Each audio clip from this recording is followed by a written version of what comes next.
MacLeod, and welcome to this Mordheim video battle report. This is my first battle report, so please leave some feedback, and I hope you enjoy the video. The quality of the pictures is a bit rough, I apologize, I'm just not very steady with my phone. So this will be a game between my dwarves and a friend Skaven, the first of a small campaign intended to refamiliarize ourselves with the rules after about 4 or 5 years of not playing before we start something a bit grander. So we rolled up treasure hunt for the mission. For those not in the know, that means our warbands will be searching each individual building on the board that's not in our deployment zone for a hidden treasure chest that we will then have to fight and get off the board. The train you are seeing here was mostly built under commission for a small fortune, and if anyone is interested in the artist, let me know. A few of the pieces, however, are my own work, namely the red roof building in the corner, the well, and the unpainted griffin statue that is next to paint on my to-do list. So this is my warband, Durin's Dwarven Drunkards. Dwarves, as you can imagine, are slow and of few numbers, but they're tough and individually skilled.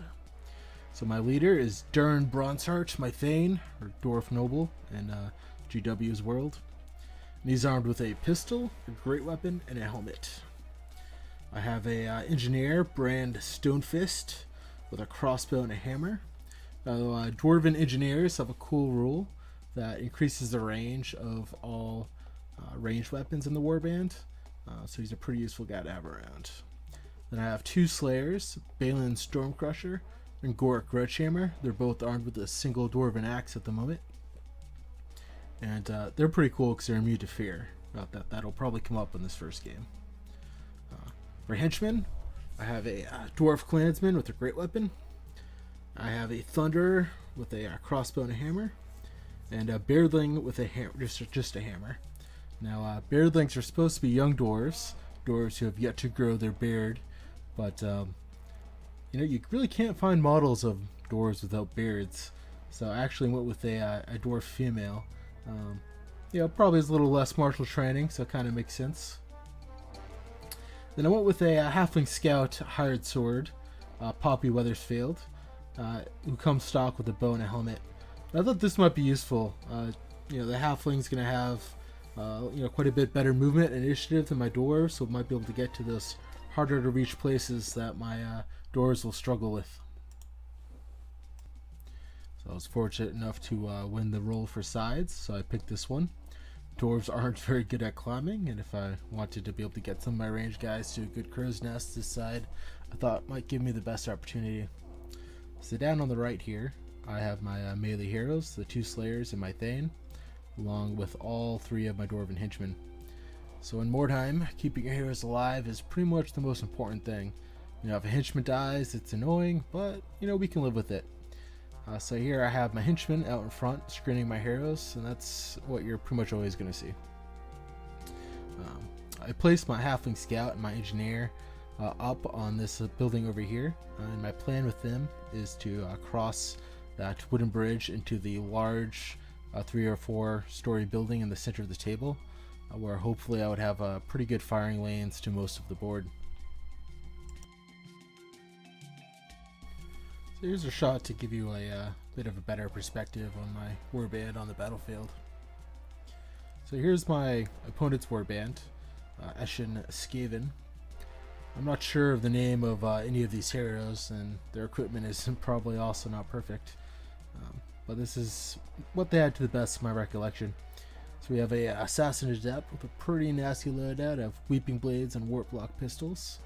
Skaven have some pretty nasty weapons that are either like poisoned or have like magical strength boosting stuff like these warlock pistols do. It's got 2 black Skaven, one with fighting claws and one with a sword and sling. A sorcerer with a club and a sling, and 2 night runners with clubs and slings. Now the black Skaven are like tougher Skaven that are pretty good in a fight. Night runners are pretty much the opposite. They're young Skaven that are pretty much terrible, but they'll grow more powerful pretty quickly as they get experience. Now the sorcerer does have a spell. I'm not sure which one it was. I know didn't end up coming up in the game, so that's pretty much why I don't remember. Now, none of these heroes are painted, but if we have a look at his henchmen, you can tell that they're pretty beautiful. So this guy is an awesome painter. He's come, really far in the last like 2 years when he's really gotten into it, and his stuff looks phenomenal. It's just so sweet. These the flesh on these Skaven just looks so cool. So anyway, his 5 verminkin have clubs and slings. So pretty standard loadout for beginner verminkin for a Skaven warband. So in a kind of unusual stroke of luck, I also won the role to go first, which I gladly took. So not a whole lot to say here. My whole band just moved up as far as they could, which isn't a whole lot for dwarves. Likewise, my opponent's rat horde also skittered forward. His henchman started to search some of these buildings down in the corner. And his sorcerer and black Skaven moved into the center of the board. And notice how far he's moved. Skaven are fast, especially compared to my little dwarves, stubby little dwarves. And his leader and his night runner, which I don't have a picture of here, but they're moving up along the far edge. You'll see them later. And Mordheim has a pretty random and very fun optional rule titled Random Happenings. These are bizarre magical events that can occur at the start of any turn, and can drastically change the pace of the game. And lo and behold, at the start of my second turn, a storm of chaos has broken out over the battlefield as 2 rival chaos storm gods are battling above us. And my poor dwarf engineer and my opponent's black Skaven with sword find themselves anointed as champions by the forces of chaos and are now compelled to do bloody battle in single combat. So, my engineer, my crossbow specialist, now has to move forward as quickly as possible towards this black Skaven and engage him in a one-on-one duel. I'm not very optimistic. So to try to back him up, I'm throwing out my initial battle plans, and I'm now going to try to get all my dwarves stuck into combat to back him up as quickly as I can. Now my halfling scout was able to take a shot at one of his henchmen with a bow, but it was a tough shot and she missed. So in my opponent's second turn, all of his Skaven have continued to move forward, searching through buildings. So here we have that assassin adept and the night runners I mentioned earlier. Now he had to leap this small gap. Should be a pretty easy feat for Skaven. In fact, his assassin can only fail if he rolls a 6. So of course, my opponent rolls a 6. Thankfully, he didn't take any damage from the fall, so should still be good to go. Now these green counters, we're not using them for Redstone this game, as would be normal. We're using them to show what buildings have been searched already. Now his black Skaven got to the ladder at that large building in the middle of the board, but thankfully he didn't have enough movement to get to the top, so I think I'm going to be saved for another round. And how cool do these verminkin look coming out of this archway? Not a whole lot to say about my third turn. Just continued following my crazed engineer on his mad quest forward. My halfling did take a shot. I think it was at the sorcerer. I'm not sure. He ended up missing, so it didn't really matter. So here, my opponent. We both haven't played in a while. He really hasn't played Mordheim since it came out back in like 1999 or whenever. And he's made a decision now to play for the objective. Not actually a bad decision. If he did end up finding the treasure, there's really no way my dwarves would be able to stop him from getting off the battlefield, so it'd be pretty much a free win. But he is moving his henchmen, further away from my warband, leaving his heroes unprotected. So his black Skaven got to the top of the ladder here. Thankfully, because he couldn't see my engineer from below, he wasn't able to get the charge. So it appears in a very undwarf-like fashion. Bran Stonefist might actually be able to make a charge move, so that'll be pretty awesome. His sorcerer moved up behind the black Skaven, but the model was a bit too tall to fit. So he just put him up top, and there's a little rat in there taking his place. Now his black Skaven with the fighting claws is split left, and you can see here that all of his other heroes are gathering to spring an ambush on my advancing dwarves.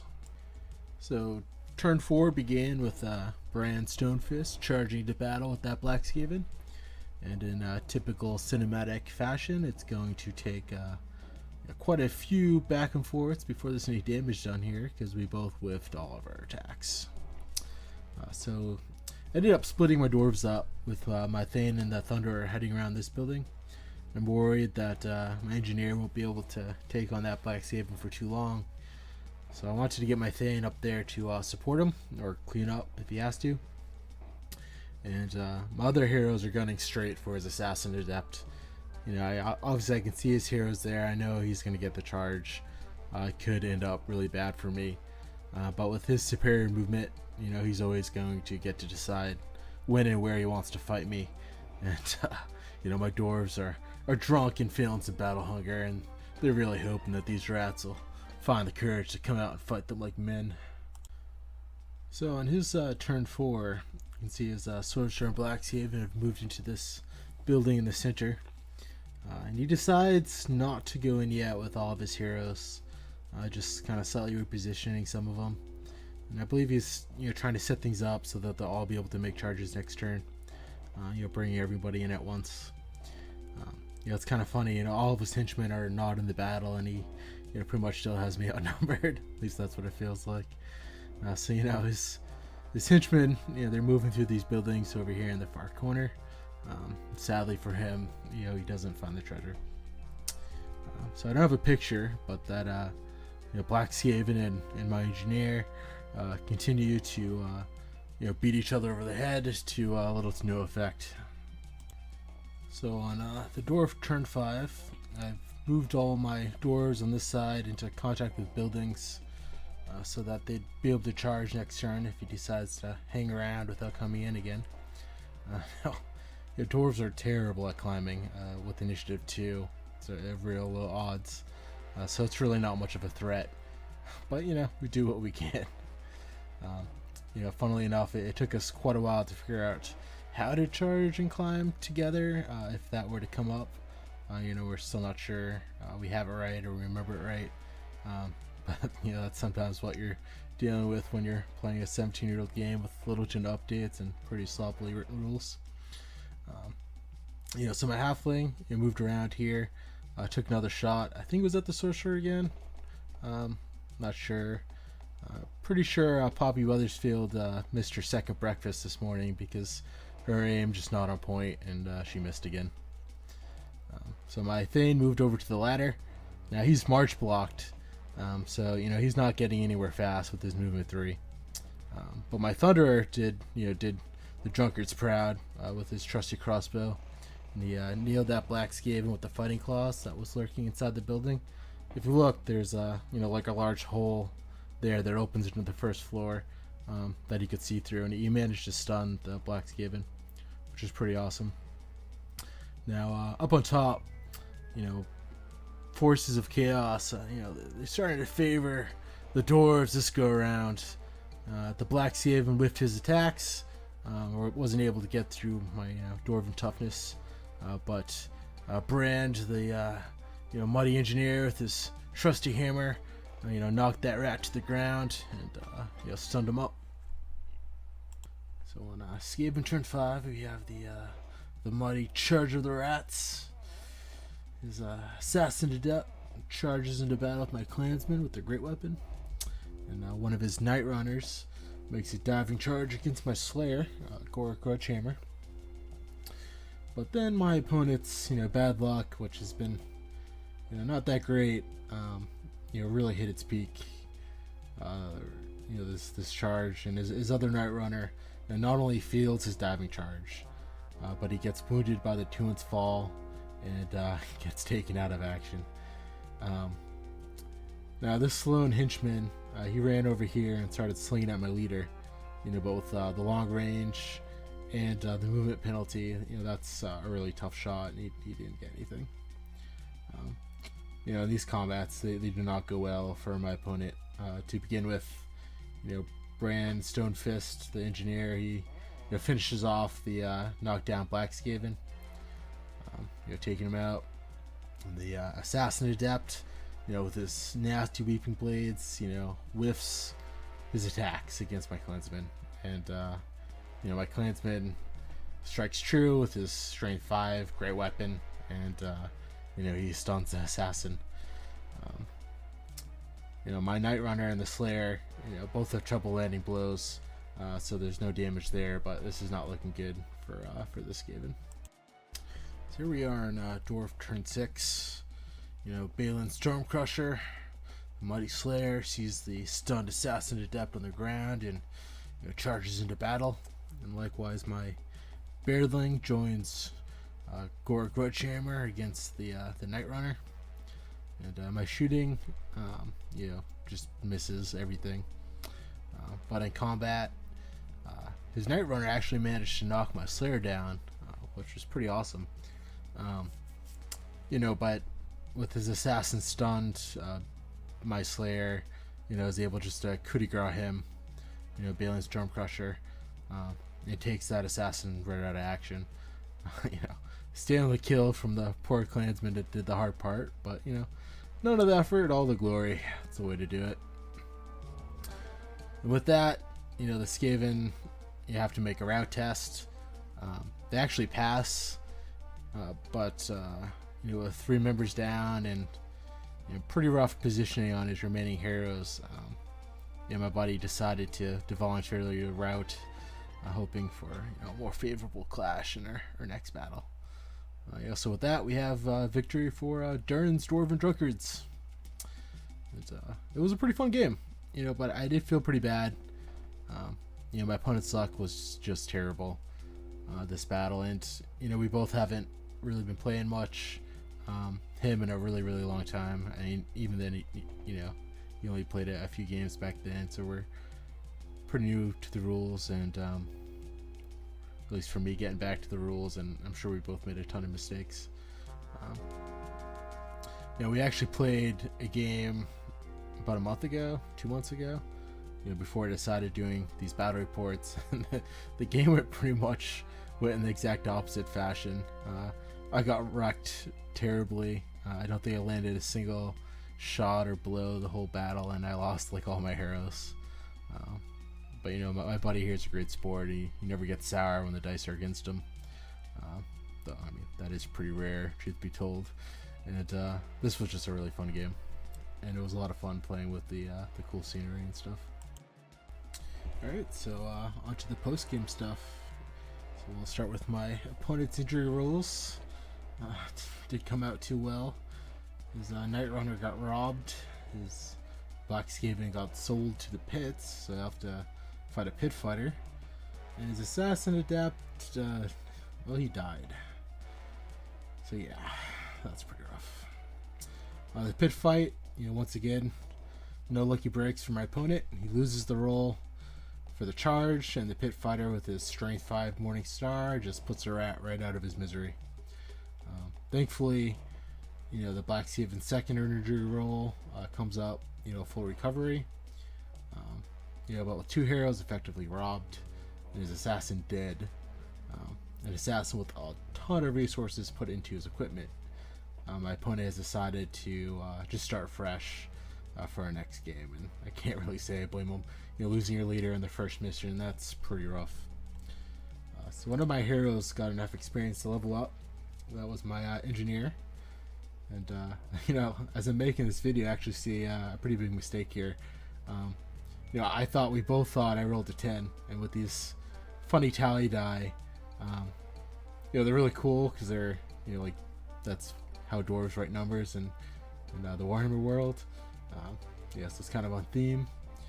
So a 10 would be a new skill, so I'd given him a quick shot, but that right there is actually a 9. So yeah, I guess we'll just have to resolve this when we next get together. So with the exploration rolls, it came out okay. I didn't roll very high, but the dwarves always get an extra shard, so I got 4 shards, a Wordstone, got a few extra gold from finding a prisoner. The chest for the mission was a bit of a bust. Only found 9 gold, a sword, and some light armor. But we'll take it. So yeah, here's the state of my warband after the game. Bought some new equipment. Most importantly, I've outfitted all my heroes and my hired sword with rope and hooks, which should help out with climbing a lot for the future. So we do play with some house rules concerning armor and shields, which make them quite a bit more worthwhile than they are in the base game, where they're quite frankly worthless. Start out really having enough gold for another dwarf. I outfitted some guys with some better equipment. Even managed to get a second dwarf axe for the mighty Balin Stormcrusher, Slayer of Skaven assassins. So yeah, that's the battle report. I'm thinking of doing one of these every other week, or at least once a month. I'd love some feedback. What can what can we do better to make the videos more interesting? This game was a ton of fun. And I can't wait to see what my buddy brings out when he gets around to painting his remaining rats. They just look so cool. There's some other guys who might join us from time to time. And once everyone's up to speed, we'll probably all restart and play a more narrative campaign. That should be a lot of fun. So yeah, thanks for watching, and go plunder some Weirdstone.